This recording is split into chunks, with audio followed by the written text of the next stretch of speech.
È certamente doloso l'incendio che la scorsa notte ha distrutto 4 vetture parcheggiate di fronte ad un condominio di via 20 settembre a Villorba. Il blitz dei piromani, che hanno utilizzato alcune bottiglie di benzina, è avvenuto verso le 3:50 di questa notte.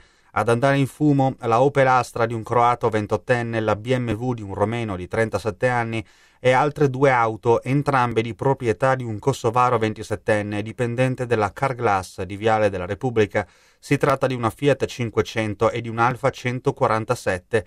Gli inneschi si trovavano proprio sotto queste 2 auto, che per questo motivo sono state poste sotto sequestro dal nucleo di polizia giudiziaria dei Vigili del Fuoco. Alla base del raid, di cui esiste anche un breve filmato girato con il cellulare da un residente, ci sarebbero dei dissidi extra lavorativi avuti dallo straniero. A spingere per questa pista sono i carabinieri della stazione di Villorba, che stanno indagando in queste ore sull'episodio ed hanno già raccolto la testimonianza del 27enne.